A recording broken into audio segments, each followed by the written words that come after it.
Transition, the process of change from one condition to another. We are now at a new crossroad where change is evident once again. What does not serve us must transform us anew. Returning to our original state of oneness and true nature of that which created who we truly are. Confusion was the way of the past.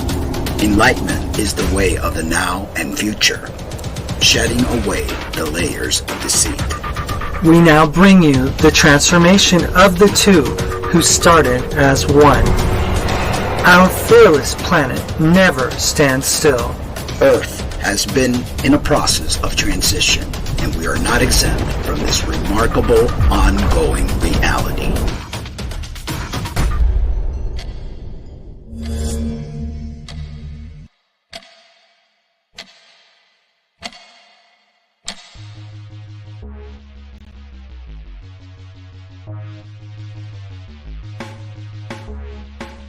Well, hello, and welcome to Real Talk with the Cummings, a transition radio show.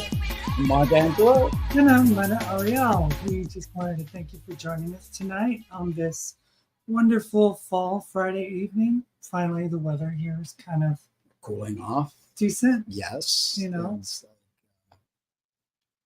I'm torn because I like the hot weather, and I'm like, I don't know if it's because I'm getting old, but cold weather is kind of like really. You're It's just getting not to looking me. forward to our trip to the mountains. That's gonna be cold. Yeah, That's gonna next be month. cold. Next month. Next Next month. week. Well, Yeah. it's next month. Yeah. But it is in a few weeks. Yeah. No, 8 days to be exact. 8 days? 8 days. So that means we'll have a show next Friday, but then we're not going to have a show Friday after that because we'll be away. What? But yeah, Oh, we're not going to do a show on the road? no, we're not going to do a show. It's vacation time, That's how. We'll do it on the phone. No. We gotta just enjoy. Anyway. But yeah, crazy things continue to happen in the world. It's almost like the suspense of who's going to come out, who's going to be the next president of the United States. And if it's Trump, I don't know what. It's like Twilight Zone. It's going to be so bad. It's just, Unhinged old man that's being controlled by the Christian nationalists and a whole bunch of other crazy people. And it's just not going to be good. It's just, I mean, the more I hear about just how the system is set up, the more I realize that it's rigged on either side. Oh, yeah. It's rigged more on the side of the fascists, Yeah. but you can't take away from the things that have taken place. The thing is, with the Democrats. both wings belong to the same bird, and I've always said this. But the extreme of one side with the other, I don't like the fact that Kamala is pro this war, is pro defending Israel, and nothing against Israel. It's just the Zionist control. If you look at the history, and we've done a show about this before, it's just not right. It's not right what they're doing. It's the same. Americans did the same thing to the indigenous people. They did the same thing to Black people that we're going to be talking about today. They've done it throughout history, and they want to go back to that same. Well, if you notice, play. It's a pattern that's happening all across not just this country, but all across the world. There are right-wing fascist governments that have taken hold of countries like Brazil with Bolsonaro. Oh, yeah? They recently, last year, I think it was, that they had an election and then they elected a more left-leaning guy, and also in Italy, in Hungary with Orban, with Putin. I mean, Trump really admires Putin, and he really wants to have the type of government and control that Putin has over the people of Russia. He wants that to come here. And, Christian nationalists, I find out now, that they would rather see a militant fascist government that would support their religious tenets of their faith and stuff. I mean, it's no different than what's taking place in Putin's Russia. Well, what that nationalist guy was talking about, they want a king. They literally want someone that's a dictator that's going to bring back the hard laws that their God has set out for them, or they think anyway, because that to me is just a big fairy tale, but it's like it's in their DNA, and they don't want to think, they just want to be told what to do. And that's what Trump, he fits the bill. Right. So it's pretty sad. I mean, we've had like all sorts of disagreements online with people that we know personally. Yeah. I mean, it's been a while since I've but you considered them a friend. You more so than I. I mean, to me, met her a couple of times, but we'll get into that a little story. But I wrote this thing, or actually, I shared a meme, whatever you call it. We repeat what we don't repair, and that's very true. It's a very true statement that if you don't look at your shadow and you don't fix the things that are deeply rooted traumas and things that may come from even another lifetime, then you're going to continue to repeat the same mistakes. You're going to continue to come back here, and you're going to get confronted with it bigger and harder, and it's just going to be horrible. So you have to face these things and heal them. No, you don't give it to Jesus. Jesus ain't going to do diddly squat for you.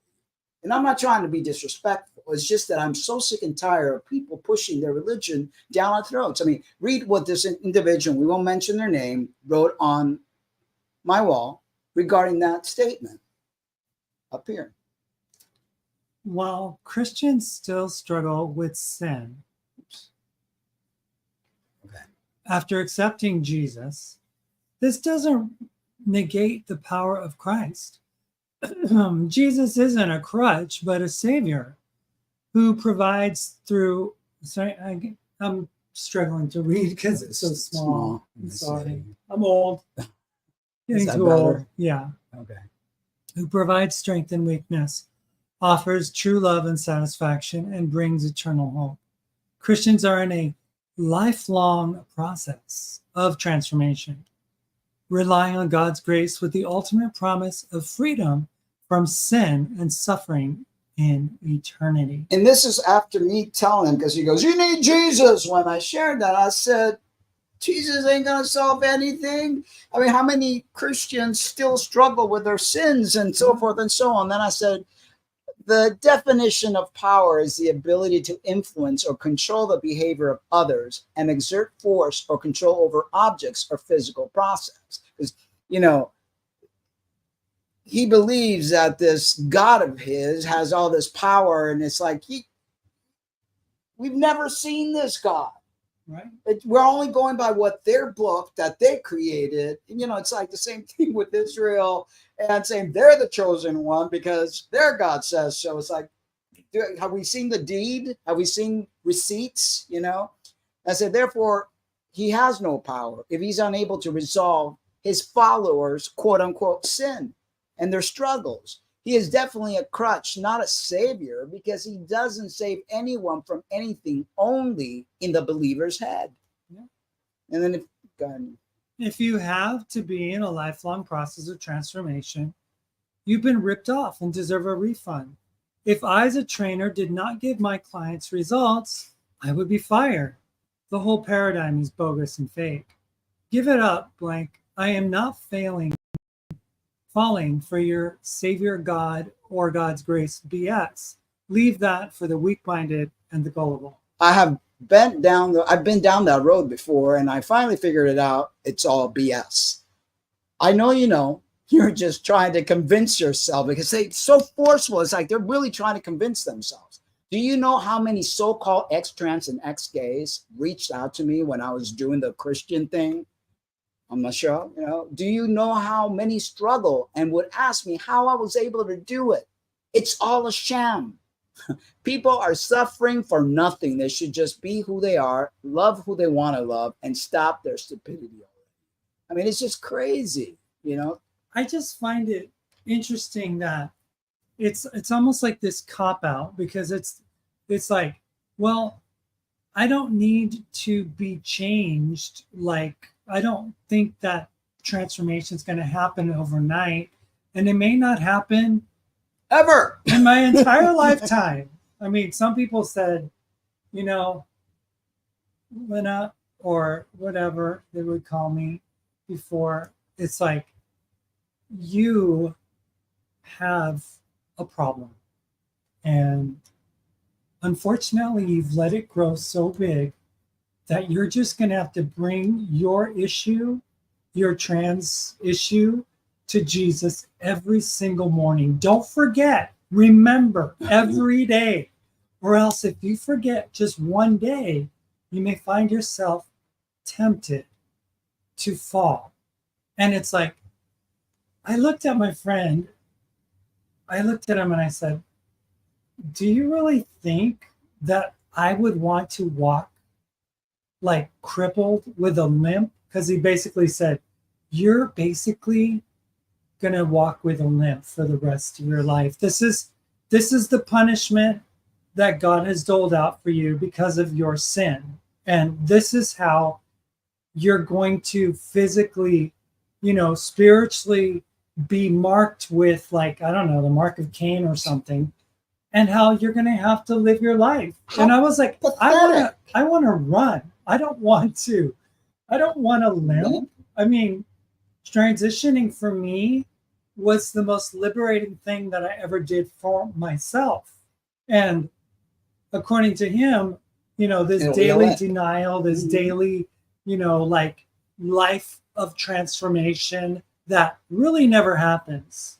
People don't, like, this guy that we're talking about, I went to school with him, and I knew he struggled before with SSA. His own saying, And I you could see it. I could understand the struggle, but it's like, look, it's been what? I mean, I went to Bible college back in 2000.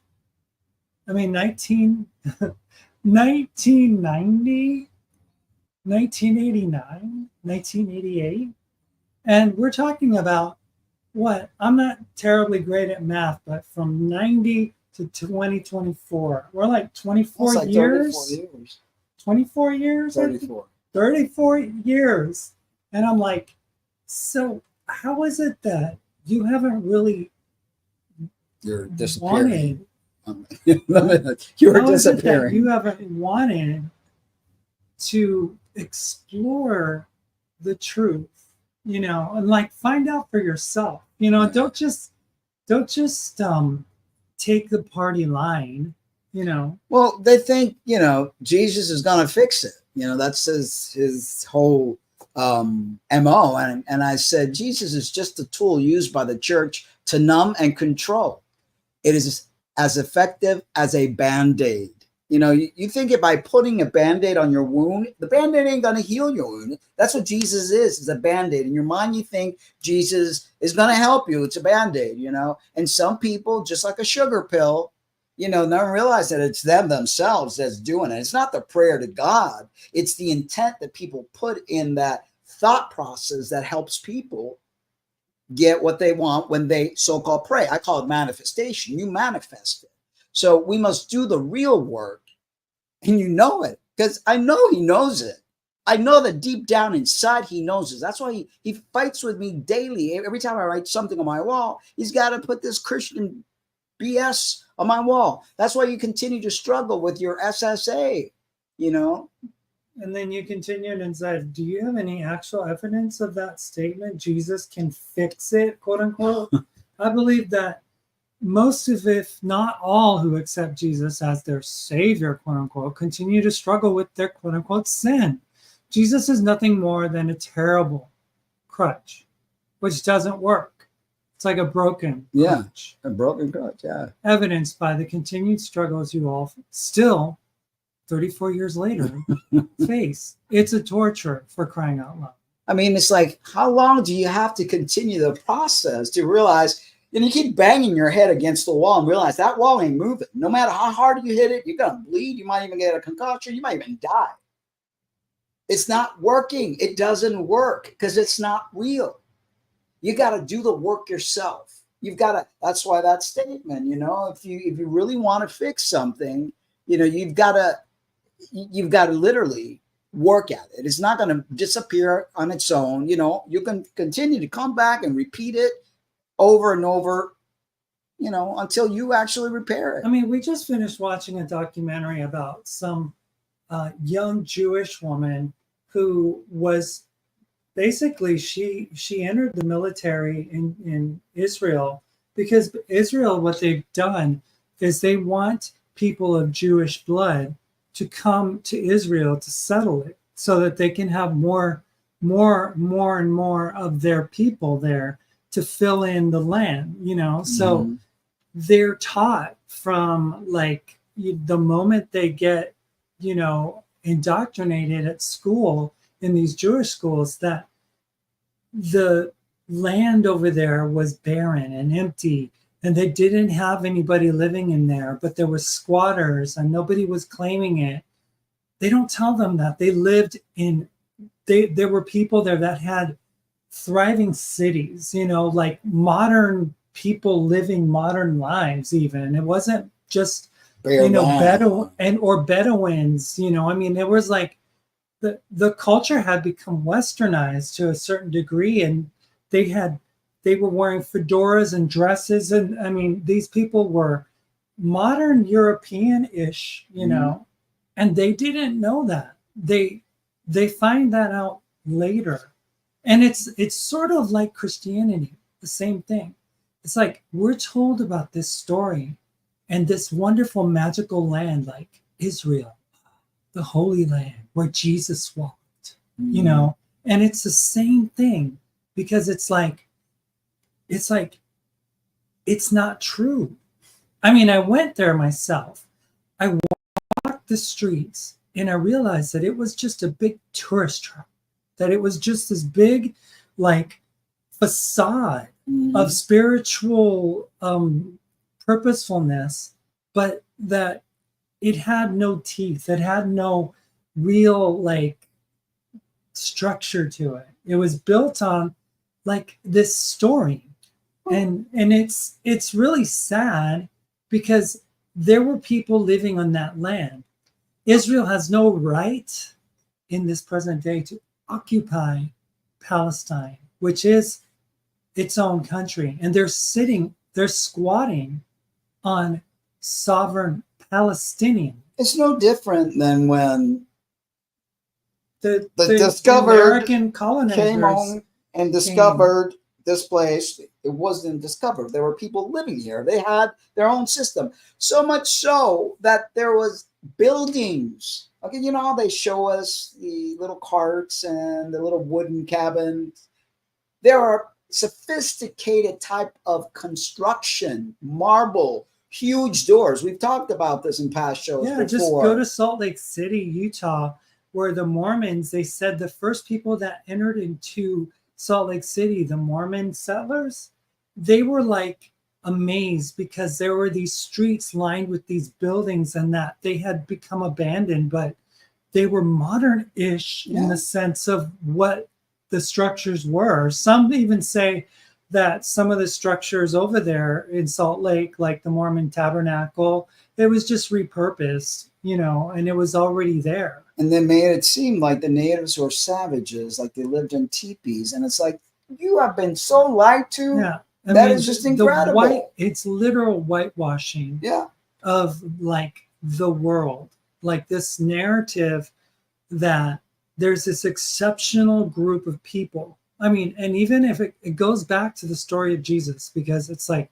Jesus, born of a virgin. It's like he couldn't be born of like, he was like special. He was like this prized, you know, these people that had this like this special privilege where their savior even was born of like, you know, some angelic God being. Against every biological thing possible, because you have to have a sperm and an ovum to create a fetus.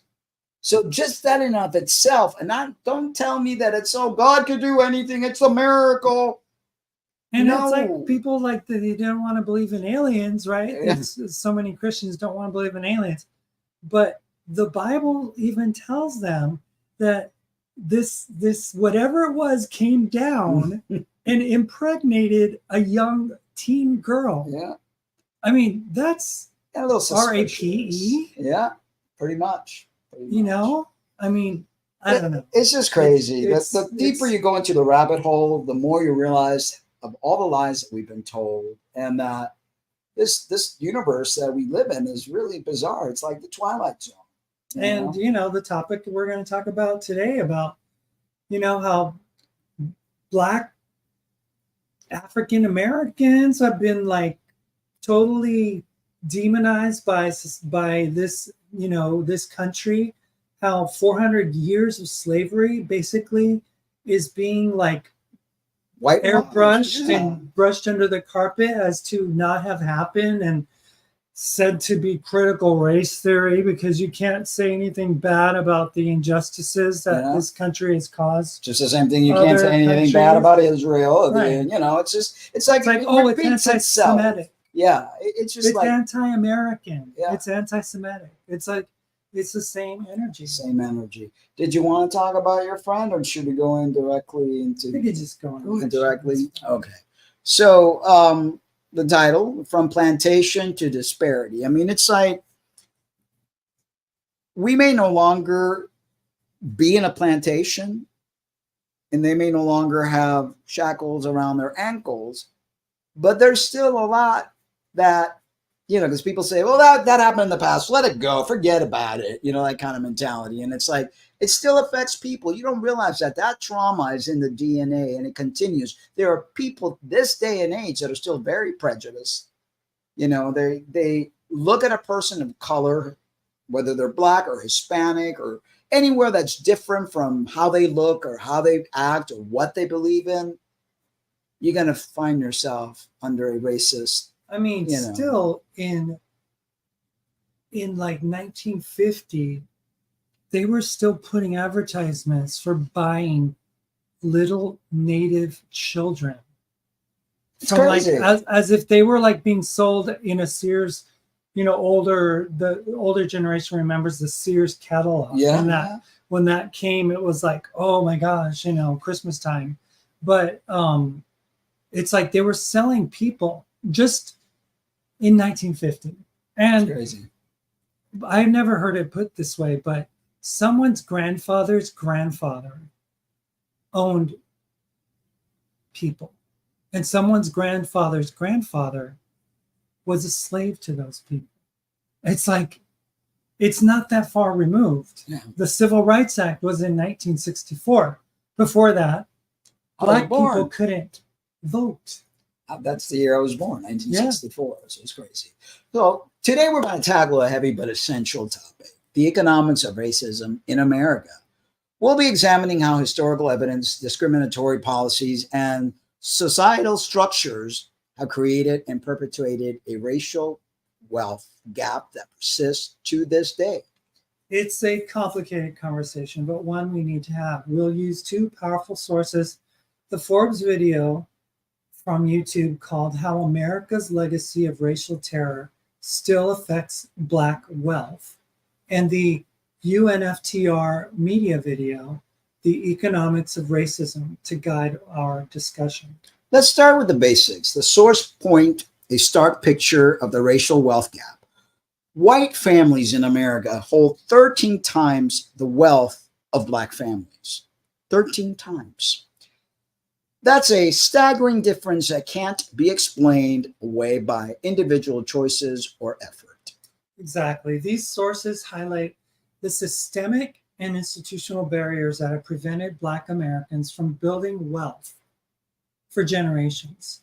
We're talking about a deliberate and coordinated effort to suppress Black economic mobility. One of the most striking examples is the Tulsa Race Massacre of 1921. A thriving Black community known as Black Wall Street was destroyed by a white mob in a horrific act of racial violence. Homes, businesses, and generational wealth were wiped out in a single night.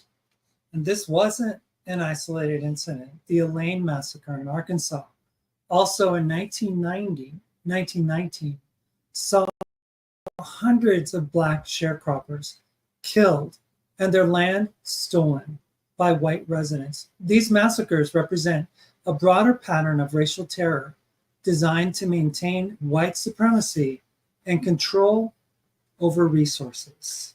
The sources also detail how government policies from the Jim Crow era to the New Deal actively disadvantaged Black Americans. Policies like redlining, discriminatory lending practices, and the exclusion of Black veterans from the GI Bill benefit systematically blocked Black families from home ownership, a key driver of wealth accumulation. And let's not forget the role of the media in perpetuating racist narratives and fueling racial tensions. The Tulsa Tribune's inflammatory reporting about an alleged assault on a white woman played a significant role in inciting the Tulsa massacre. Of course, we hear these echoed in when Donald Trump campaigns and talks about the violence at the border or the cities and referring to our country as a garbage can. Yeah. It's the same script over and over. They're not very bright. No. And they're not very creative, you but know?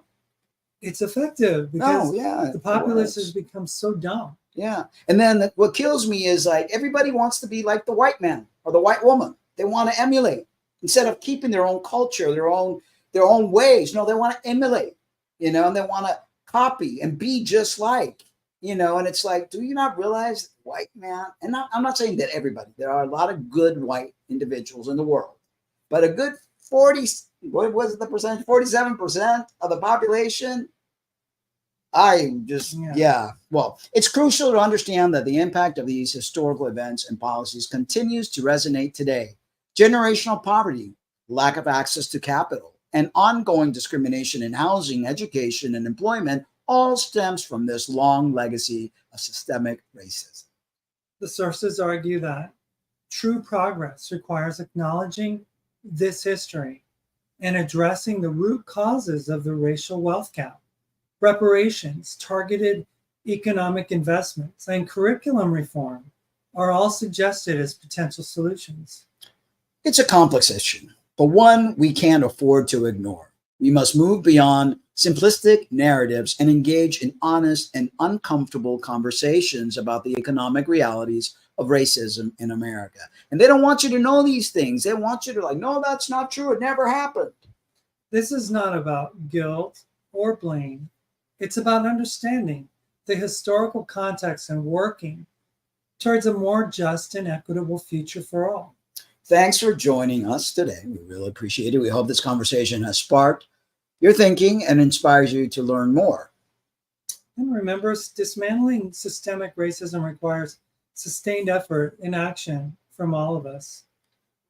Okay, so here are some of the primary economic barriers that hindered the Black community's wealth accumulation after emancipation, according to the sources. So we have broken promises and missed opportunities. The failure to deliver on the promises of 40 acres and a mule after the Civil War denied formerly enslaved people a critical foundation for economic independence. This missed opportunity set a precedent for a series of broken promises and discriminatory policies that would continue to hamper Black wealth accumulation. Exclusion from land ownership. Discriminatory laws and practices such as the Homestead Act restricted Black ownership. This prevented Black families from benefiting from land appreciation and agricultural profits, a key driver of wealth creation in the post-Civil War era. Systemic discrimination in banking and finance. Black-owned banks face numerous challenges, including discriminatory lending practices, denial of access to federal deposit insurance, and deliberate efforts to undermine their success. These factors led to a cycle of bank failures that repeatedly decimated Black wealth. So, redlining and housing discrimination. The practice of redlining codified by the Homeowners Loan Corporation, systemically denied Black families access to mortgages and home ownership in desirable neighborhoods. This practice, coupled with discriminatory lending by the Federal Housing Administration, trapped Black families in segregated neighborhoods with limited opportunities for wealth and appreciation. When I used to live in Minnesota, part of the interstate system had been built so that the off-ramp wouldn't allow people to get off into the affluent areas, and that there was no bridge that got to the other side where the lakes were. And the people in these more depressed, segregated areas, they were not given access to the whole city.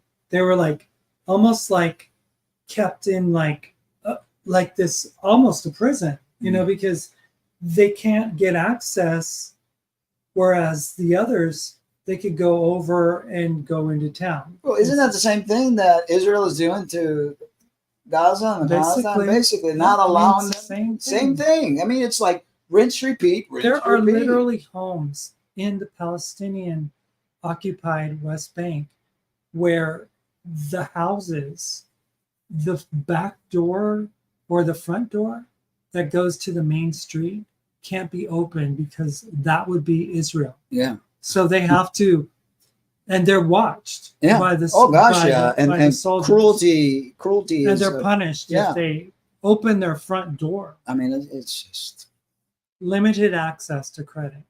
Black families face significant barriers in accessing credit, including exclusion from credit card markets and predatory lending practices such as contract selling. This lack of access to affordable credit further hindered their ability to invest in businesses, education, and other assets.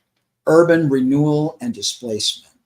Urban renewal projects often targeted Black neighborhoods for demolition and redevelopment, displacing residents and businesses, and further eroding Black wealth.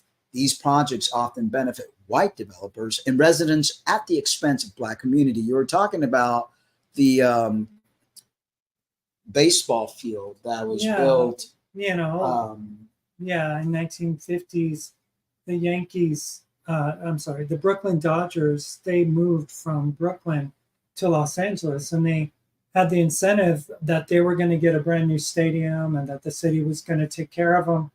And the city took care of them. But they, in order to build the stadium, they had to remove a community of Mexican families that had been there for generations in an area called Chavez Ravine. And they basically just came in and they rezoned and knocked down their homes. They had generational wealth. They didn't care. They paid them a pittance and relocated them. That's what they did to this entire part. I mean, this was from California all the way to Texas, was all Mexico, even a little further. They literally displaced the people that were living here. They did. You know, I mean, it's like this country has a lot of answering to. You know, it has a lot of karma. And I'm sorry that I come across as anti-American, but I'm just really frustrated with how this country has been given a free pass and is given this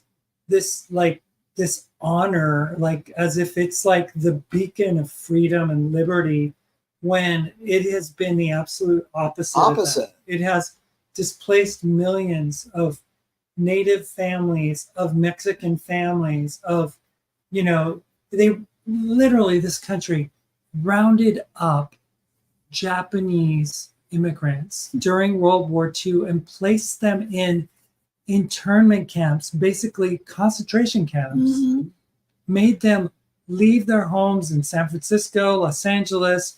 All of a sudden, the military shows up or the police show up in their home or residence or their business, and they round them all up and they ship them out. And they used the same expulsion tactic from 1798 that Donald Trump is bragging that he's going to be able to do. So they'll do the same thing. They want to repeat history, and history has been repeating itself over and over again. We can't let that happen because very bad things will take place. The legacy of slavery. Oh, that's your turn. The legacy of slavery and Jim Crow. The long shadow of slavery and Jim Crow created a deeply unequal playing field that made it nearly impossible for Black families to accumulate wealth at the same rate as white families. Systemic racism and discrimination permeated every aspect of American society, from education and employment to housing and healthcare, creating a cycle of poverty that was difficult to break and still is today. Yeah. The sources also emphasize that these economic barriers were not isolated incidents, but rather part of the deliberate and sustained effort to maintain white supremacy and economic dominance. The consequences of these systemic barriers continue to be felt today, reflected in the persistent wealth gap between Black and white families. 13 times more wealth. And people don't, it's like, they don't want to talk about it. They don't want to feel the guilt, because I know that there has to be some sort of remorse inside, understanding the travesty that has been done. That's why what's happening in Israel right now, there's all the killing and all the genocide that has been created over there, all because Israel wanting to occupy and claim that that is their land, which it is not. And don't give me this God BS, because that's, again, another excuse that they use. Well, I mean, if it was God, then why did they even consider making the Holy Land a place in Texas? In Texas, yeah. They were like, we just want land. We just want land. We don't care who we have to kick out. We just want it. What story would they have invented for San Antonio? They would have found something. I mean, I'm sure. The Alamo is actually Jerusalem. Yeah. I don't know. So there's a lot of talk in the recent years about this new commemoration on June called Juneteenth. Mm-hmm. And it's directly related to the Tulsa race massacre. And we're going to read about this to you and let you know a little bit more about it, since I was never told this in my Christian school education. They failed to mention that, that racism was the reason for the slavery issue, was the reason for the Civil War. They just said it was states' rights. And B, nobody ever mentioned anything after the Reconstruction about what happened to Black people. It's like, oh, the slaves were freed, Emancipation Proclamation, everything was wonderful, and we lived happily ever after. But we all know that that's not true. Nope. Understanding the Tulsa Race Massacre and the broader context of racial violence. The Tulsa Race Massacre stands as a horrific example of racial violence in American history, one that shouldn't be forgotten, or that shouldn't be brushed under the rug like it has been. But it was not an isolated incident. The sources highlight how the Tulsa Massacre and other acts of violence against Black communities were part of a larger pattern of racial terror designed to maintain white supremacy and control. The Tulsa Race Massacre in 1921, here's a little background. The Greenwood District in Tulsa, Oklahoma, known as Black Wall Street, was a thriving Black community with businesses. They had homes and institutions. These prosperity, however, fueled resentment and jealousy among some white residents, kind of like what they're feeling now, that they're feeling a little less than, they don't feel like on top of the food chain anymore because, or there's more people coming from different colors, races. So the triggering incident, an incident involving a Black teenager, Dick Rowland, and a white elevator operator, Sarah Page, was falsely reported as an assault in the Tulsa Tribune. So sort of like what happened over there in Ohio about the eating cats and dogs. Didn't happen, but this one actually resulted in the death of someone. So the Tulsa Tribune was a white-owned newspaper. This inflammatory reporting incited racial tensions and sparked a white mob.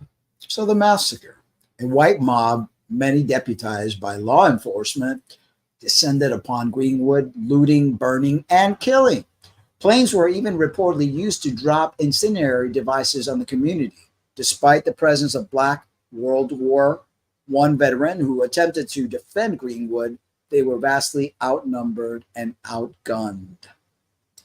In the aftermath, the massacre resulted in the deaths of hundreds of Black residents, the destruction of over 1,250 homes and businesses, and the displacement of thousands of mini Gaza.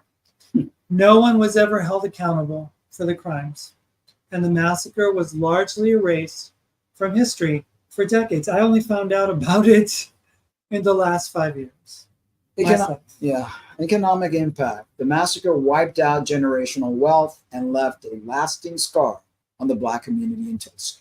The destruction of businesses and homes eradicated economic opportunities and created a cycle of poverty that persisted for generations. So connecting Tulsa to a pattern of racial violence, because we all know that these incidents aren't isolated. Yeah. And they're all connected. The sources emphasize that the Tulsa Race Massacre was part of a broader pattern of racial violence and terror that targeted Black communities across the United States, particularly during the late 19th and early 20th centuries. This period, often referred to as the nadir of race relations, witnessed lynchings. Lynchings were extrajudicial killings, often by hanging, carrying out by white mobs to terrorize Black communities and enforce white supremacy. Thousands of Black people were lynched during this era with little to no legal repercussion for the perpetrators. I mean,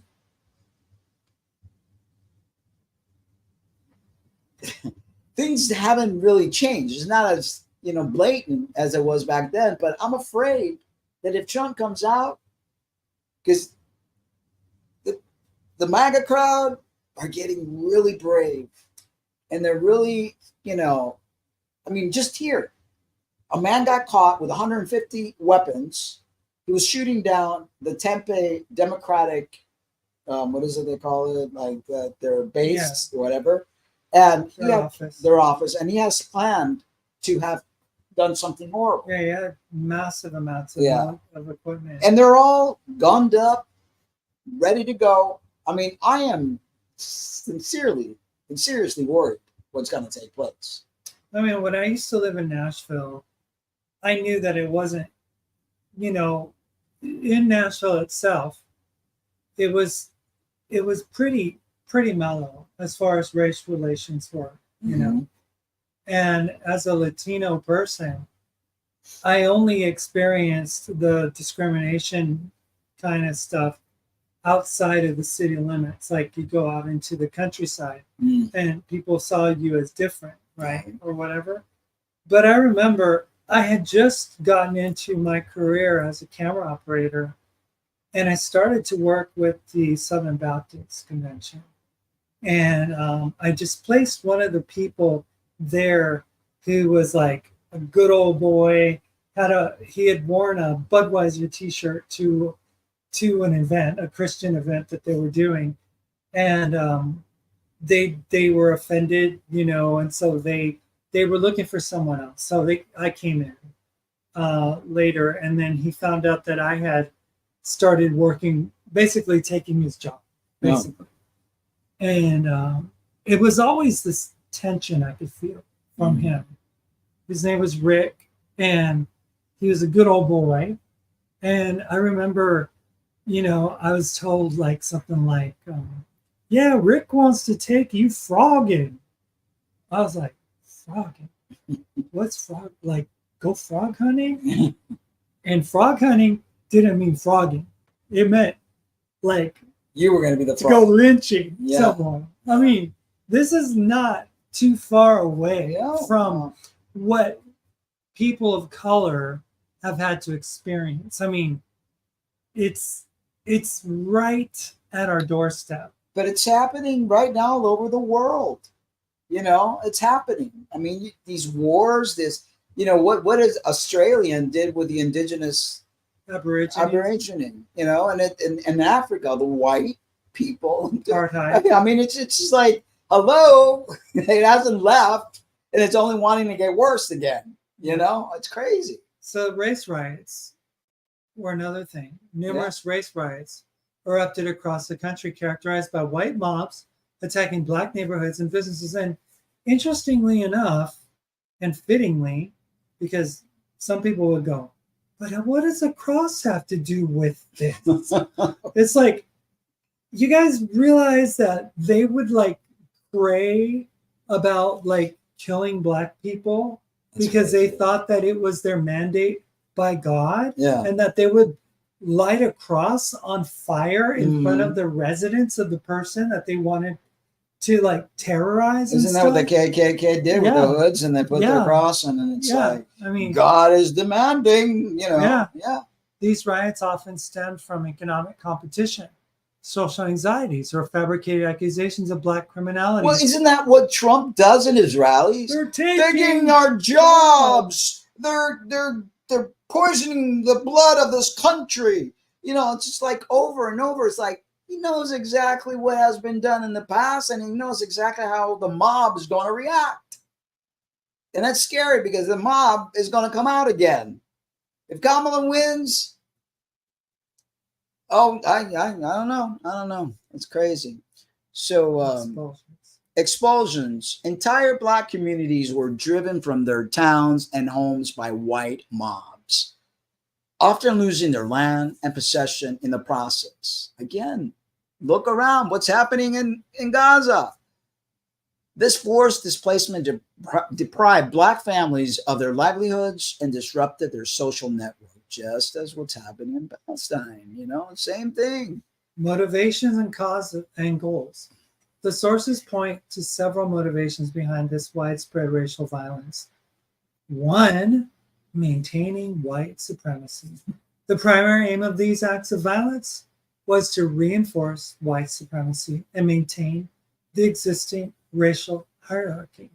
By terrorizing black communities, white mobs sought to suppress black economic and political advancement and keep black people in a subordinate position. And that seems to be, like, okay, if you're Hispanic, know your place. Yeah. You need to just know where you are and you're in the pecking order, and respect it. And don't buck the system. Don't step out of line. Yeah. Yeah. As long as you know where your place is, we will tolerate you. Social control. Okay, so social control. Racial violence was also used as a tool of social control. Lynchings, riots, and expulsions were intended to instill fear in black communities and discourage them from challenging the status quo. Same tactics now. Fear. Everything's fear, The lasting impact. The sources make it clear that this history of racial violence has had a profound and lasting impact on black communities. The destruction of property, the loss of life, and the psychological trauma have contributed to racial wealth gap. The systemic disposition and destruction of black wealth through violence and discriminatory policy has created a massive wealth gap between black and white families in the United States. Intergenerational trauma.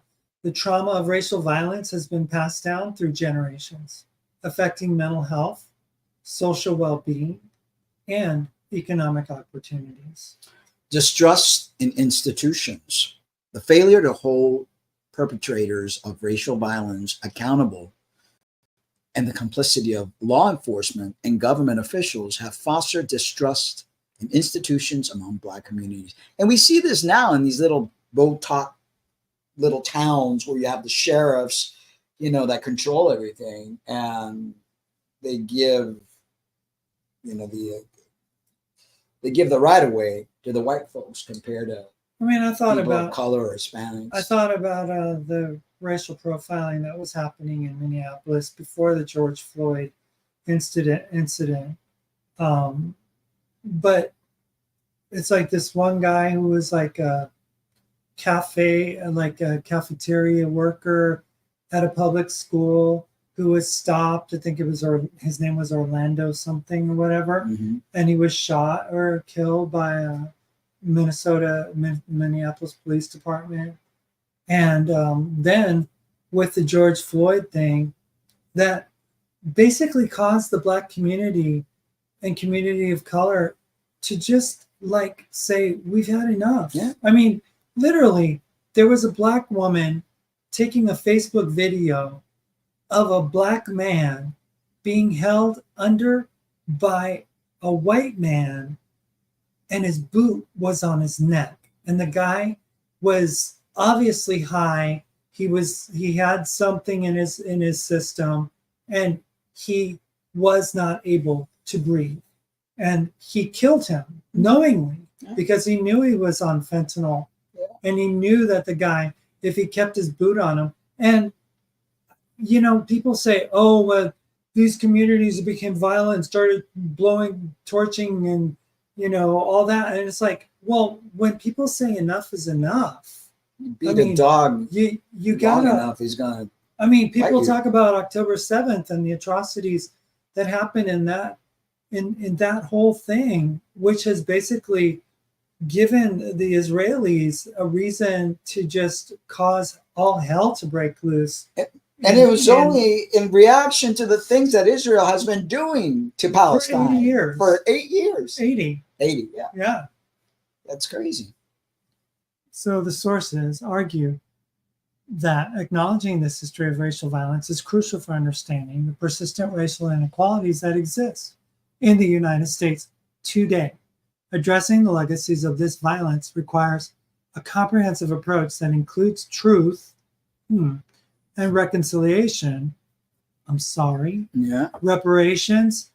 Let me do something about it. Mm-hmm. And policies aimed at dismantling systemic racism and promoting racial equality. So when people want to get rid of the Confederate soldier statue that is an offense to all of humanity, because it's not that, you know, these people stood for anything good. No. They were like promoting like to take America into a abysmal, more slavery, you know, ordered society. You know, It's like, you know, when now the Black Life Matters, and we see a lot of these individuals that make fun of it and they don't think that it should matter, and you know, they just like white social justice and white lives matter. And you know, it's like, do you not realize the history behind what you people have done to the many individuals that are not white? Because it's not just Black, it's the indigenous, Hispanic. I mean, the list goes on and on. The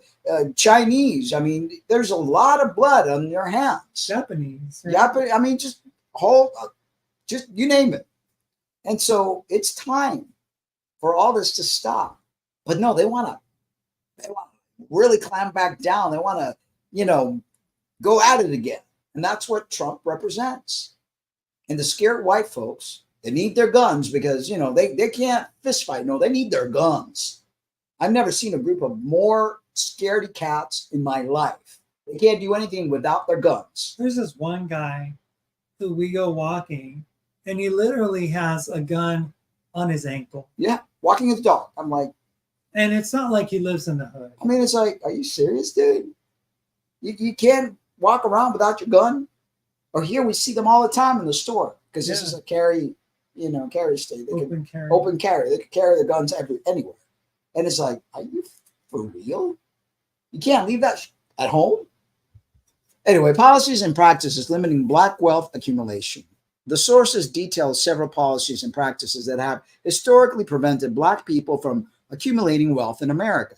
These policies and practices, spanning from the post-Civil War era to the present day, have created systemic barriers to Black economic progress and contributed to the persistent wealth gap between Black and white Americans.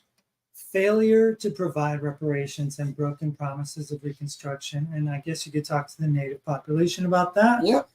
After the Civil War, the federal government failed to provide reparations to formerly enslaved people for centuries. the centuries, not just 100 years, not just 200, but 400 years, even before they were even a country of slavery, of forced labor and exploitation that they endured. Promises made during Reconstruction, such as allocation of land through initiatives like Special Field Order Number 15, were largely broken. Much of the land intended for Black families was returned to former Confederate landowners or given to white Northern entrepreneurs. And one of the things is that people don't realize is that when the Civil War ended, you know, we had this incident that took place with the assassination of Abraham Lincoln. And who was his vice president? It was a guy who was from Tennessee, who was a white landowner, who was a Southerner, who literally took the country back into that Confederacy because he didn't allow for those policies that even Lincoln wanted in place. It's like, you know, what's his name? Trying to remember his name, but he became president, but he had no, like, I mean, no, it was like I forget his name. But he was from Tennessee. Right. You know, it was a Confederate that took the presidency, basically. So did the South really lose? That's the question. Did they really lose, or was it like this orchestrated? You're left. See. I'm gone. Or was it this like this concerted effort? You know, It's crazy. So Northern entrepreneurs denying Black people to a crucial opportunity to build wealth through land ownership. The sources point out that this first broken economic promise set a precedent for a long line of broken promises that would characterize the nation's relationship with its Black citizens. And the same broken promises they did with the indigenous. Yeah. You know, they kept messing around. They found gold. Oh, nope, we need that land. Oh, nope, nope. So sharecropping and debt peonage. In the absence of land ownership, many formerly enslaved people were forced into sharecropping systems, which trapped them in a cycle of debt and economic dependence on white landowners. Under sharecropping, Black families worked on land owned by white planters in exchange for a share of the crops. However, this is where we get back into slavery by another name. Yeah. The system was designed to keep Black farmers in perpetual debt through inflated prices at the plantation stores and manipulating accounting practices. This exploitative system essentially re-enslaved Black people under a new guise, preventing them from accumulating wealth and achieving economic independence. I wrote a song once called Enslaved. You know, I always believe that we continue to be slaves of the corporations. We may not have plantations and we may not have shackles around our ankles, but we very much are enslaved. We have to work for pittance, not even a living wage. And then they tax you all over the place. You're never getting ahead. You know, they allow certain individuals to kind of cross over, take a little taste of things, but that's far and few between. It should be an embarrassment that this country hasn't raised the wage, minimum wage since like 1995. It's crazy. I mean, they literally, like, there's no human decency in that. You know, what you could buy in 1995 when you worked is a lot more than you could buy now. Yeah, right now, I mean, 24. We see the grocery. I mean, it's like every week things just keep going up. I'm like, oh my God, this is this price now. Oh my God, this is, you know. I mean, a can of Coke used to be 50 cents, yeah. right? You can't find, no. You know, a 20-ounce bottle. Those little was like $1. The 6-packs, the little ones, the little whatever, 2 for $9. They're like $3.50. The little ones, little, yeah, it's crazy. 8 ounces. Racially motivated violence and terror. The source documented numerous instances of racial violence and terror, including the Tulsa Race Massacre of 1921, aimed at destroying Black wealth and undermining Black economic progress. The Tulsa Massacre, a horrific event in which a white mob attacked and destroyed the thriving Greenwood district known as Black Wall Street, exemplifies the devastating impact of such violence on Black communities. These acts of violence not only resulted in the immediate loss of life and property, but also had long-term consequences, discouraging Black entrepreneurship, investment, and community development. The Elaine Massacre of 1919, also driven by economic anxieties related to Black sharecroppers organizing for better treatment, further underscores the brutal suppression of Black economic empowerment. Discriminatory housing policies, redlining. And Trump was involved with his father in doing that. They would put a C on the application for colored, and they would not rent to people of color. Beginning in the 1930s, the federal government, through the Homeowners Loan Corporation, implemented redlining policy that systematically denied mortgages and loans to Black neighborhoods. By deeming these neighborhoods hazardous, quote unquote, for investment, the government effectively barred Black families from accessing homeownership, a key driver of wealth accumulation. I remember there's a story about a Black family who were able to buy a property that was not in a Black area, but it was in a white area. And they started living there. And as soon as the white neighbors found out, they basically harangued, harassed, and threatened them until they had to leave. I mean, well, we heard something that one girl, Black girl, who had a business in dog grooming. Oh yeah, and this was recent, and yeah. She had just bought her little house, and she had a little, I think it was a mobile dog grooming. The neighbor next door was a white guy, didn't want her there. No, and literally like threatened her. Yeah, and shot at her or something. I mean, she had to move. She had to move. I mean, it's still happening today.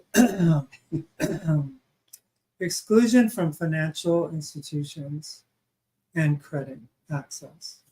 Black-owned banks face significant obstacles, including discriminatory lending practices and limited access to federal support. During the Great Depression, many Black-owned banks were denied access to the FDIC, making them more vulnerable to economic downturns and contributing to their failure. This lack of access to financial institution and credit further exacerbated wealth disparities, hindering Black families' ability to save, invest, and build credit.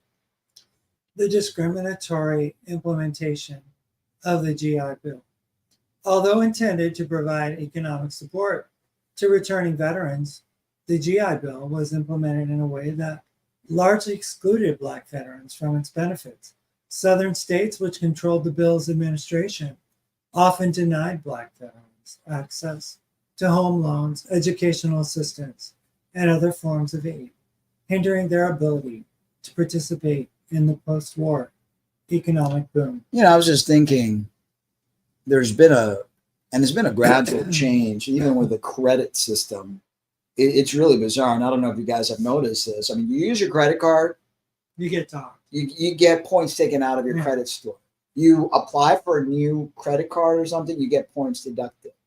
I mean, it's just like, it never used to be that way. As long as you paid your bills on time and you kept, you weren't excessively. Yeah, your credit just kept going up. Now it's just like, it's crazy. And I don't know if they're doing it on purpose, because what I believe is happening, this is, what I believe and what I've noticed, is that they're literally trying to squeeze the middle class little by little out of the system. They want the poor or the rich in the middle. And they've been doing that, trying to get rid of the middle class for the longest time. But they're like really. And they've been successful. Oh, yeah. In countries like Venezuela. Mm-hmm. That's exactly what's going to take place. To eliminate the middle class. I think, fundamentally. Something to drink? Yeah. Yeah, I'll be right back, folks. Fundamentally, the middle class is not good for capitalism.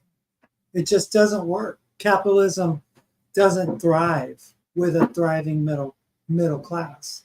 They need to have a working slave order, which is a lower paid, plebe system, and they're not interested in middle class people making a living. They want the rich to make, the few to make money, and then for the others to be their workers. It's basically a serfdom and all, like kings and stuff. Yeah, well, that's, what people don't realize what's happening now, and they're too caught up within the fight between the Republican and Democrat. And that's just an act, because it's all the same thing.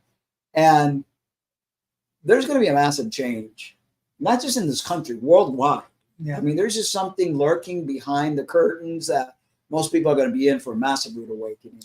Well, AI is going to do something. Yeah. So we're not, after 2020, and I felt it. It was like an open paradigm, an open portal, some new dimensional things started to happen. Life did not feel the same after 2020.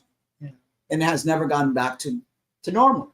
And so progressively, every year we keep saying, wow, I hope this. It's like, we ain't celebrating New Year's anymore because it's like stuff just getting more and more bizarre. Anyway, the discriminatory implementation of the GI Bill further widened the racial wealth gap, as white veterans were able to leverage its benefits to build wealth and achieve upward mobility. Urban renewal programs.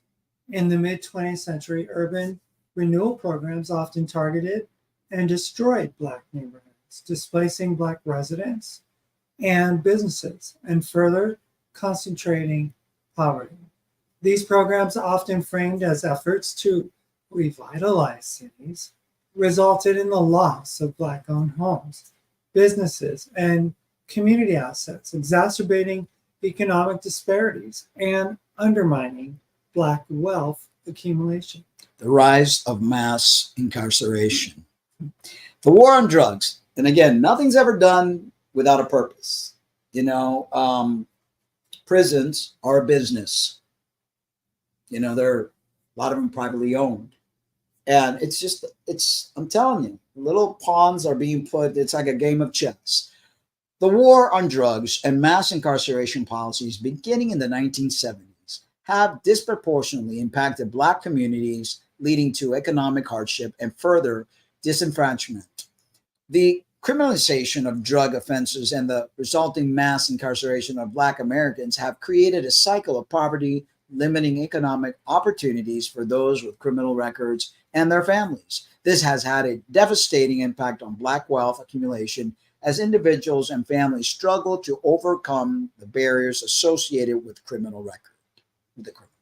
The sources reveal a complex and enduring legacy of policies and practices designed to limit Black economic progress and maintain racial wealth disparities in America.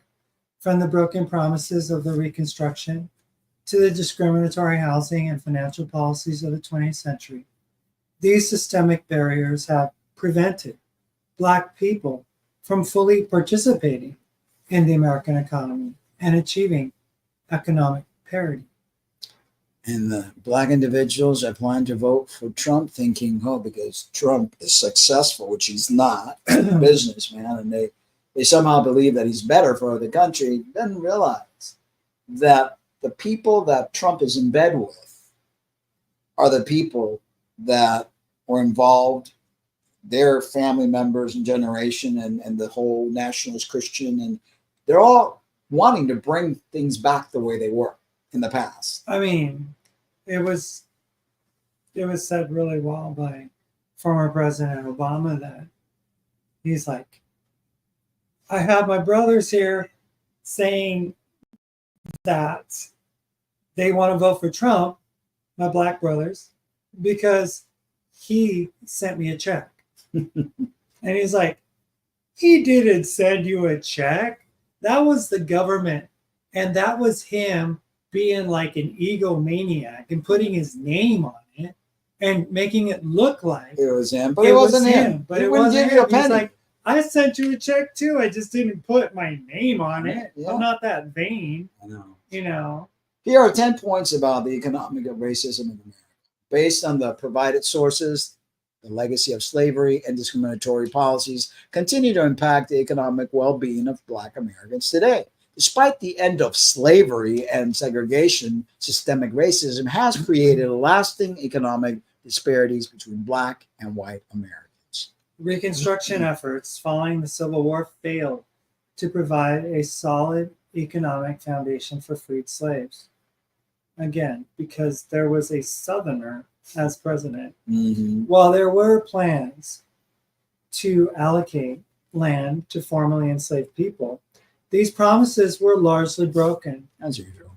And many were forced into sharecropping systems that basically perpetuated economic dependence. Yes, like the United States likes to like pretend they're helping people. We'll give you a loan with high interest rate, and then pretty much they own you. You know, Or they'll give a country a loan. Yeah. And then they'll own the country. Yeah, that's what they're good for. Racially motivated violence and terror, including events like the Tulsa Race Massacre, have directly destroyed Black wealth and economic progress. These acts of violence not only resulted in immediate loss of life and property, but also had long-term consequences for Black communities' ability to accumulate wealth and achieve economic stability. Imagine you have a thriving Black community in the Greenwood district in Tulsa. They have everything going for them. They're just going on all cylinders, you know. And all of a sudden, overnight, 1,250 businesses are decimated. People are thrown out in the middle of the street. Their homes are burned. They're dropped bombs from planes that, you know, were basically just invented. You know, they used those planes, the white pilots used those planes to bomb a thriving city, basically. And to this day, it's just barely getting back on its feet. It's just, there's no words. There really aren't any words. Oh, and that president that I can't remember his name, he was the first president to be impeached. You know, systemic barriers such as discriminatory housing policies like redlining, which literally meant that they would put a line of red mark around certain areas so that banks wouldn't loan to those areas to the families, and then make them not be able to have any kind of generational wealth. They've had to rent, you know. Housing policies like redlining have prevented Black Americans from accessing the same opportunities for wealth building as white Americans. These policies limited Black families' access to home ownership, a key driver of wealth accumulation, and confined them to neighborhoods with fewer resources and opportunities. They call them food deserts. You know, there's some areas in the inner city where there isn't a grocery store nearby. You know, they literally are being starved to not be able to purchase things that they need. Well, I mean, we look at what's happening now. A lot of these developments that are these houses that are being built, they're not for sale. They're for lease. You've seen a lot of that. So they're getting ready to do something really bizarre. And I see it all around us. I see it in the pricing of things. I see it in the way life is now compared to what life was 20 years ago. Yeah. You know, totally different. So the historical exclusion of Black Americans from financial institution and access to credit has further exacerbated economic disparities. Black-owned banks faced significant challenges and were often denied support during economic crisis, leaving Black communities with limited options for savings, investing, and building credit. So imagine the stock market crashes in 1929. White banks, you know, they didn't lend money to Black people.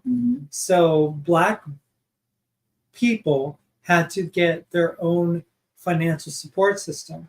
The financial support system never helped, the government never helped these Black banks. So any money that went into these Black-owned banks by these Black families was thereby lost. completely. So that generational wealth that they had been accumulating since the Reconstruction was the meager amount that was there was eliminated.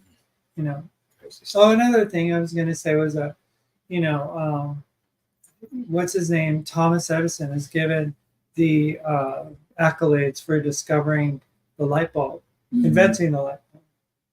And I had heard that it was actually a black man that worked with Thomas Edison, who was the guy who was like the brains behind it all. You know, it's and of course Thomas Edison got credit for it.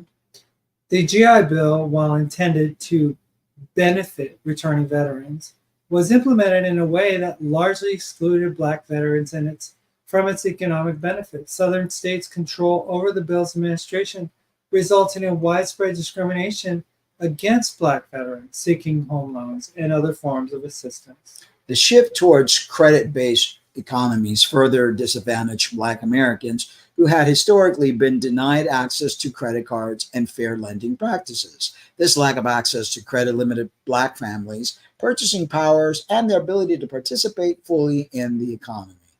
The war on drugs again, quote unquote, they say, and mass incarceration policies have disproportionately impacted Black communities, leading to economic hardship and further disenfranchisement.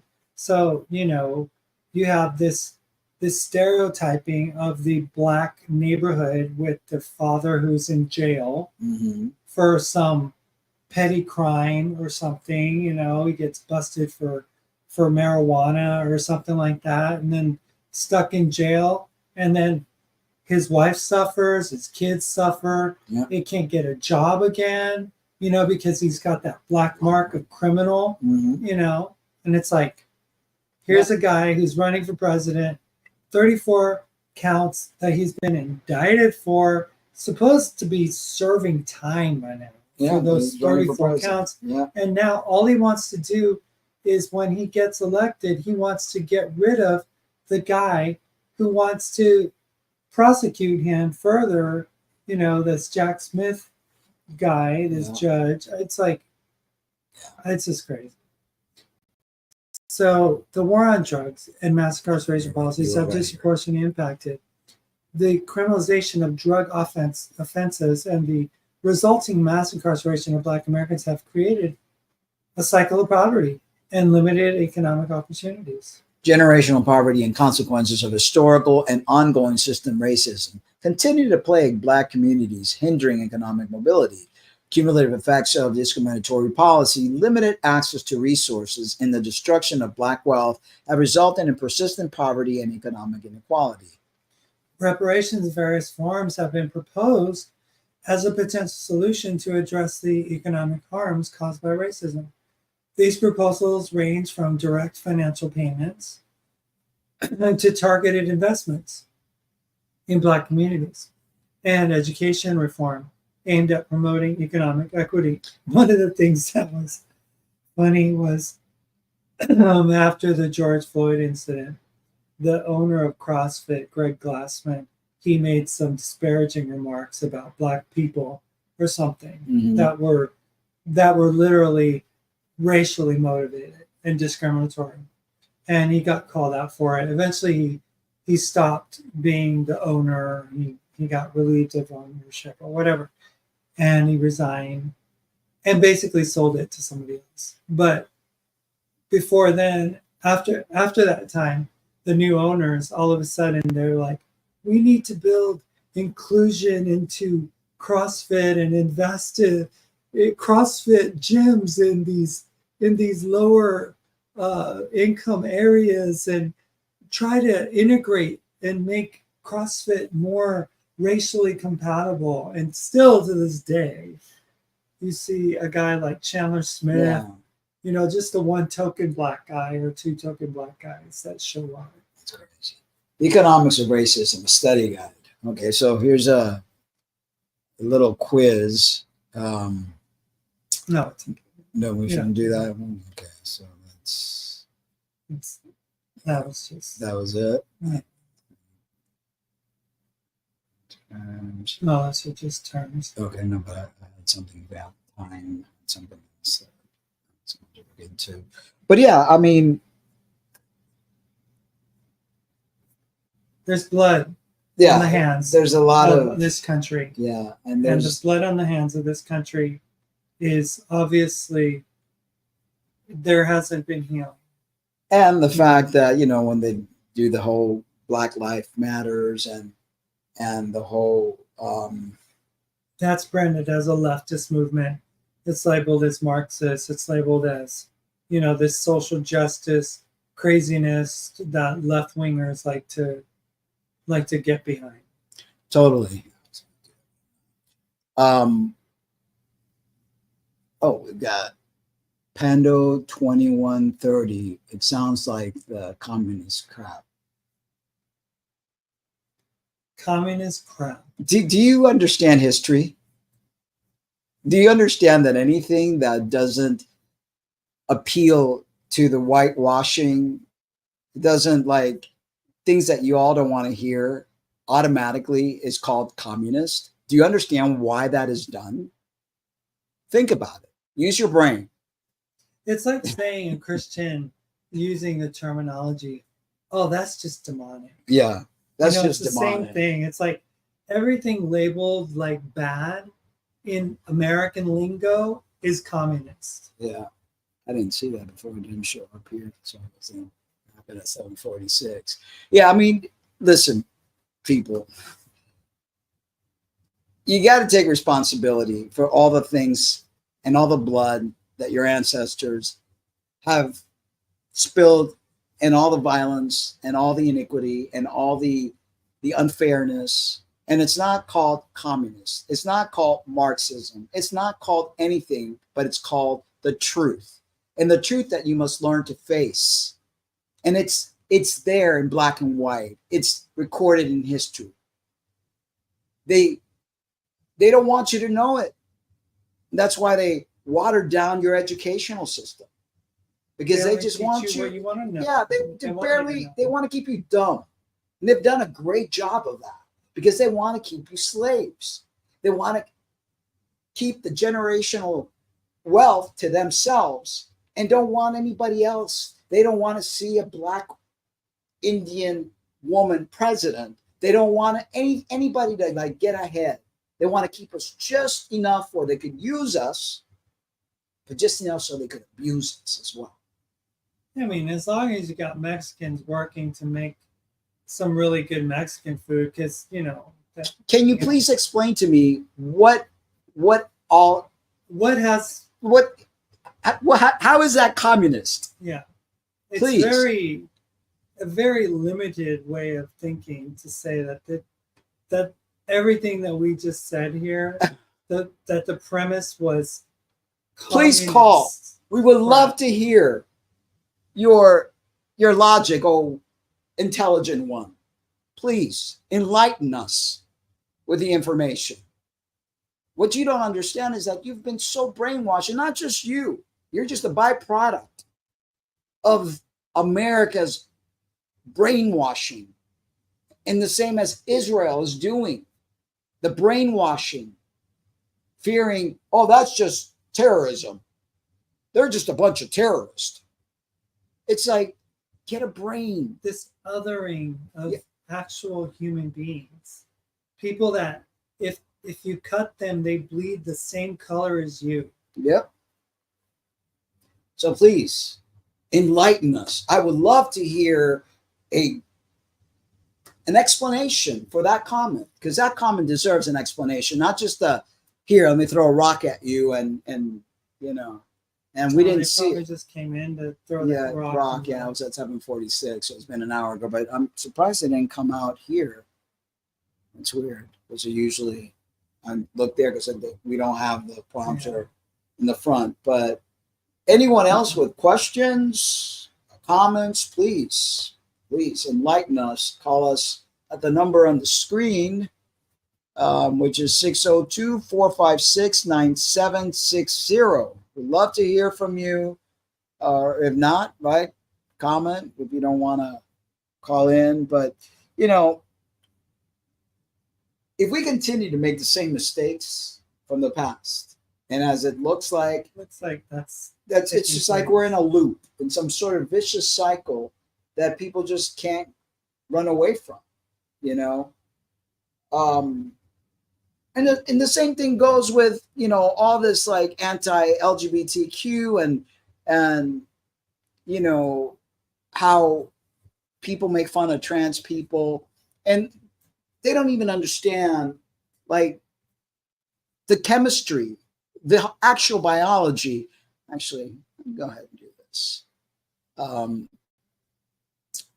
People don't understand that a fetus is born, or yeah, not born, but during the time that they're being created, there's like this default that we're all pretty much female till we get the brain gets bathed by androgen, and if it doesn't, then there's a different pathway that goes through. See if I could share this.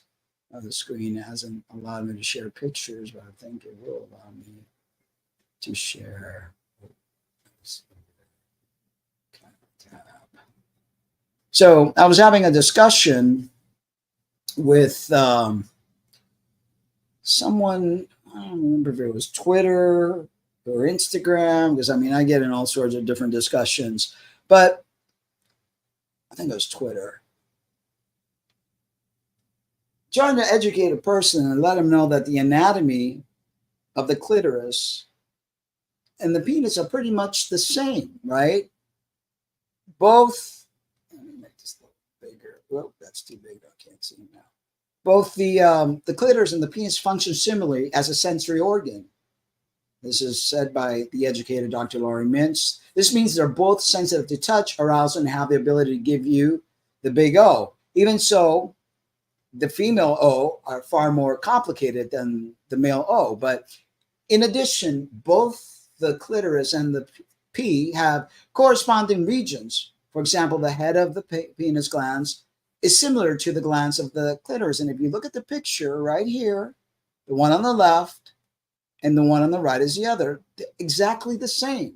The thing is, androgen makes it develop, and then the opening of the vulva closes on the male and it remains open in the female. And the same thing is in where the sacs, you see in the male sac, you have a line, which that's the actual vulva closing, and you know the ovaries descend down and become testicles. Right. So we're pretty much the same. You know, it's all depending on the bathing of or the lack of androgen or androgen being bathed. So, God, read. It's similar to the glands of the clitoris, which is the nub where the top of inner lips, the labia, meet. This is the invisible head of the clitoris. The rest of the clitoris is inside the body, so it's invisible, unlike the head and shaft of the penis, which are external to the body. The foreskin of the penis and the clitoris hood are related in similar ways. Like when trans guys take testosterone, the clitoris grows and it looks exactly, with the exception that the urethra doesn't grow. There's still like a little gap, an opening, but there's a foreskin. It has blood flow. It becomes hard, just like, you know, the male penis. And if you pull back the foreskin, it reveals the head of the glands and the head glands of the clitoris. Same exact thing. The head of the clitoris can be 0.5 centimeter in size or much bigger. Its size can vary greatly. The whole clitoris from the tip of the glands to the tip of the cross, which are the legs, is about 10 centimeters long. The whole penis from the tip of the glands to the tip of the cross is about 25 centimeters long, and also thicker than the clitoris, unless the female takes testosterone, then it becomes pretty thick as well. So here they talk about the anatomical development during pregnancy. For the first 6 weeks of a pregnancy, all fetuses are female. Everyone begins their development in the womb with a clitoris. At about 6 weeks, If a low level of hormone testosterone is released, the clitoris grows into a penis, says Lori Mintz. If testosterone is absent, the tissues develop into a vulva, the correct anatomical name for the external female genitals, vagina, and the complete clitoris develops as shown in the image. So as the fetus is developing in the uterus, the male scrotum, ball sacks, originally start as the outer labia lips, like I mentioned earlier. In male fetuses, what starts as the outer lips are then fused to make the sac that encases the balls. That's why you look at the line. You guys got the line in your ball sac. In female fetuses, the opening between the lips remains and they fill with fat, forming the outer lips, explains Mintz. The skin and shaft of the penis are similar to the inner labia and clitoral shaft, respectively. They are called the cavernous body and both become filled with blood when sexually aroused. Because the guy was like, "You don't get hard." I was like, "Oh yeah, I do." I mean, it's like the ignorance. They don't know anything. They don't know anatomy. They don't know anatomy, but they claim it's biology, but they don't even know the biology. And they're like, they don't understand that it's the hormone bathing and certain things that happen that creates differences. You know, the bulb of the penis, the bundle of tissue that forms a visible ridge at the bottom of the penile shaft, corresponds with the clitoral vestibular bulb. These are structures of spongy tissues that extend down inside the body on the inside edge of the crossed legs of the clitoris. The bulb also becomes engorged with blood when sexually aroused. The crosser legs of the penis are formed from the clitoral legs, which sit alongside the vestibular bulbs, extending down along the vaginal opening inside of the body. So here we have a summary of the anatomy of the clitoris and penis. The glans clitoris, head of the penis. Clitoral head is the foreskin. Outer lip, outer labia, or the scrotum. Inner lips, inner labia, skin of penis. Shaft of the clitoris, shaft of the penis. Clitoral bulbs, part of internal clitoris. Vestibular bulbs equals the bulb of the penis. Clitoral legs, part of internal clitoris, crus is the crus of the penis. So, I mean, you look at it, it is exactly the same. Looks very simple. Look, smaller, bigger. Mm-hmm. You know, you got that goes down, the bulb closes. In the female, it remains open because of the vagina. But it's same exact. Except women that don't take testosterone, they just have a little tiny little thing. But when you take testosterone, then voila, that changes dramatically.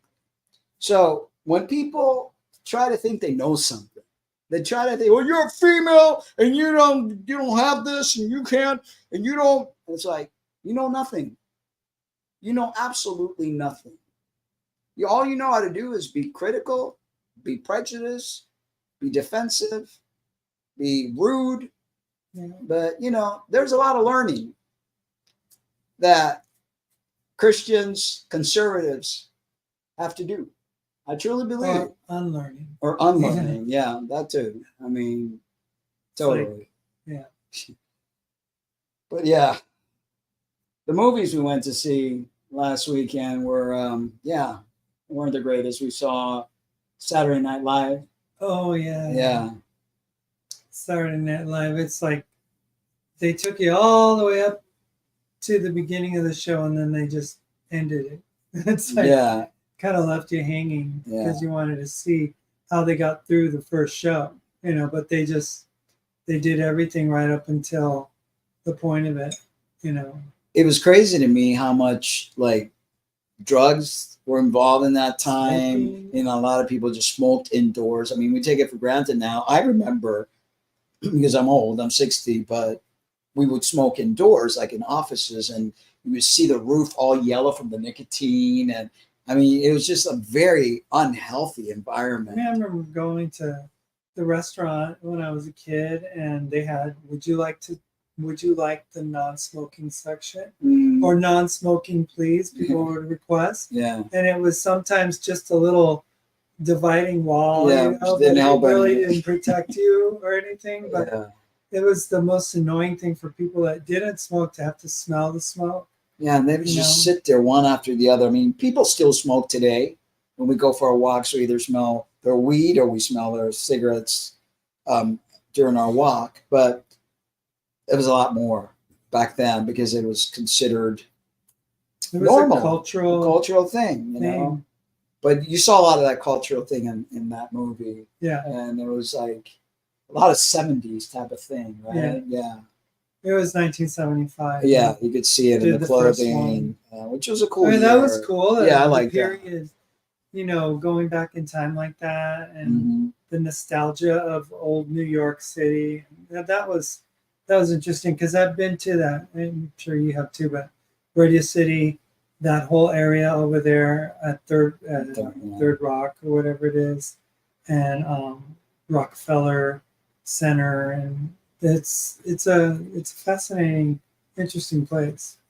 Yeah, so it had obviously a lot of funny parts to it, and how, you know, even in Hollywood during that time, the Zionists pretty much ruled the entertainment. You know, you saw a lot of the Jewish producers and how, and we've watched a documentary a while back regarding that they started getting into the entertaining business and they started controlling, and they control Hollywood to this day. Yeah.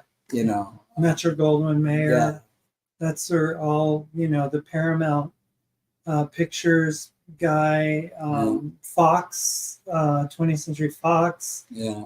These were all these displaced Jewish immigrants from Russia and Poland and other places in Europe. Not from Palestine. No.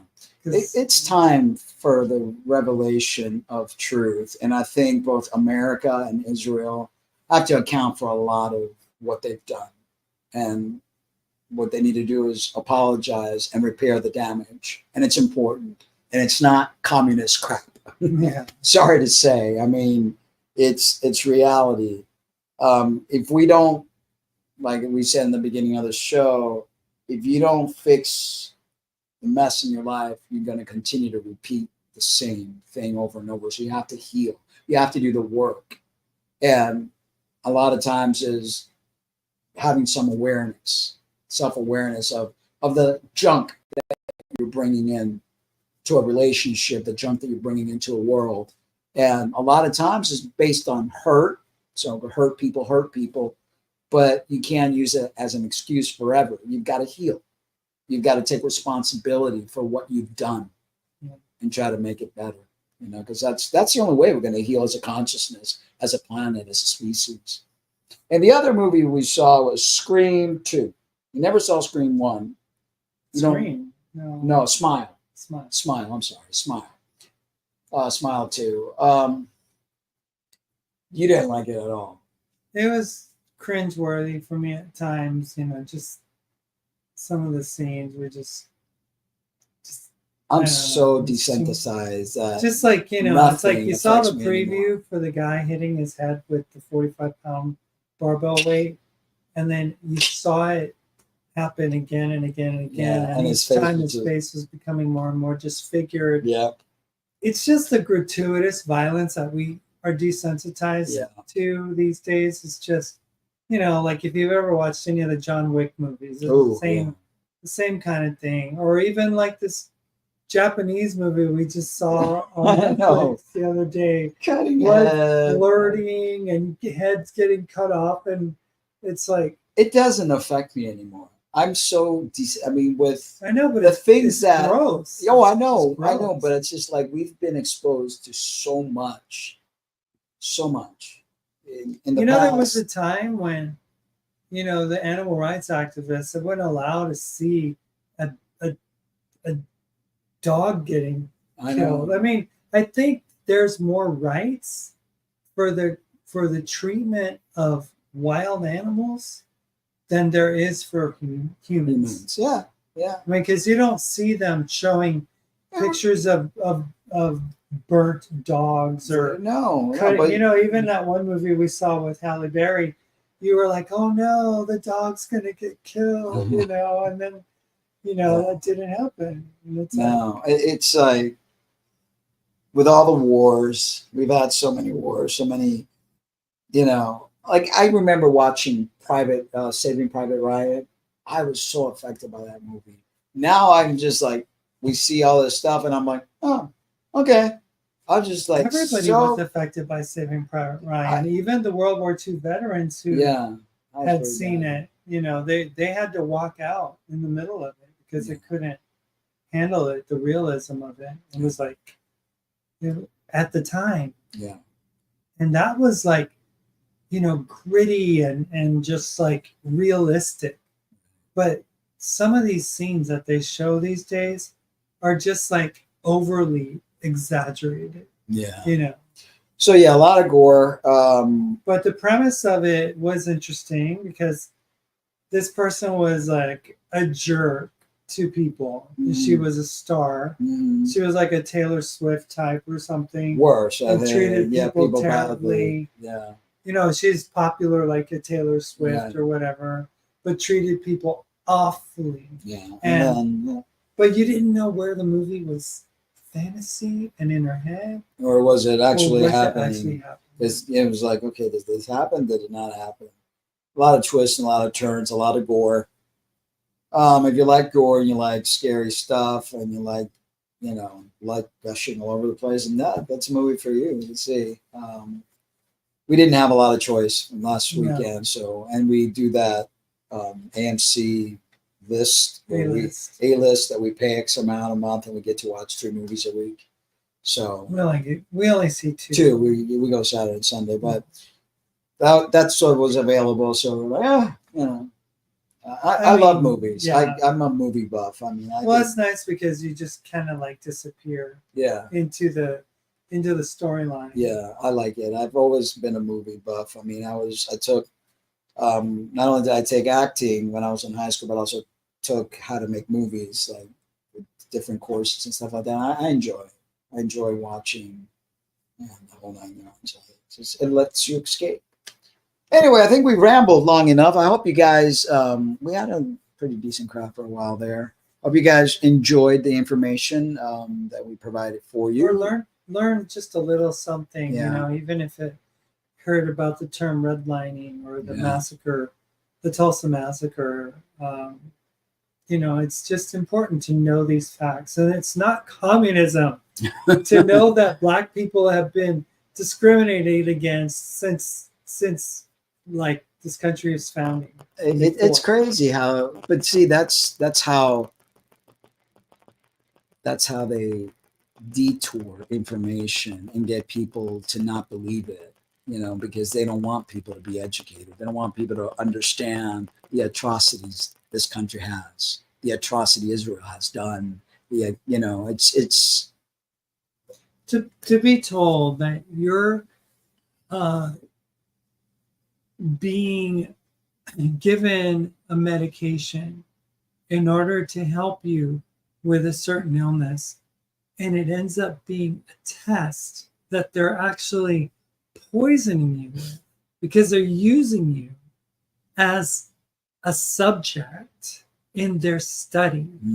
And you don't find out for decades that you were on the syphilis trial. Yeah, that's pretty bad. And they use the word communist like it's an insult. And we had a show 3 weeks back trying to educate people that communism is actually utopia in its truest form. Yeah. And if you haven't watched that show, please do, because you'll be highly educated. They throw that as a fear tactic. And one could only hope that one could live in such a system done correctly without a dictator, because that's where the problem lies. Again, it's human error, a man or a person that wants to be a dictator, kind of like Trump. Society has to be kind, has to be loving, Yeah. has to be compassionate, has to be inclusive, has to be thoughtful. We don't have that kind of climate in this country. We got greedy people. In China, for instance, they literally don't know or understand why there are homeless people here in this country. They see it in their news, and they're like, but don't they have a village to go back to if if they get if like can't pay the house bill or something, or they get they lose their job? Oh no, you don't go back to think your they have a village. nursing home because they take care of their parents in Yeah. old age. I mean, concepts of things that we don't even understand here because we are so messed up, that Oh no, but the Chinese are yeah. I mean, I heard one Chinese diplomat talking at the United Nations a few weeks ago, and I was like, what country is this? I know. It's amazing. We think that this is the good country, and it's not. This is a very greedy, power-driven, occupying, corporate mongering system, and it's an experiment. The America experiment is what it's called. Yeah. And it failed terribly. We're failing terribly. We're not doing very well at all. No. But let's hope something good happens. I don't know what's going to happen in the next, whatever, was it 14 days for the election? Yeah. And we won't know right away. You know that. It'll take a while. January. Yeah, at least. Don't expect any results. No, none whatsoever. On None whatsoever, because, that's, and it's razor thin. Yeah, totally. God only knows. Anyway, no one's calling in. There are no questions. Thank you guys for tuning in. Yes. We'll have a show next week, and then we go away on our vacation to freeze our asses off somewhere in the mountains. But yeah, cold weather. Oh, yeah. I'm a Cuban and I'm older, so it's getting a lot harder. Anyway, guys, catch you next week. We love you, but remember to always love yourselves too. Good night.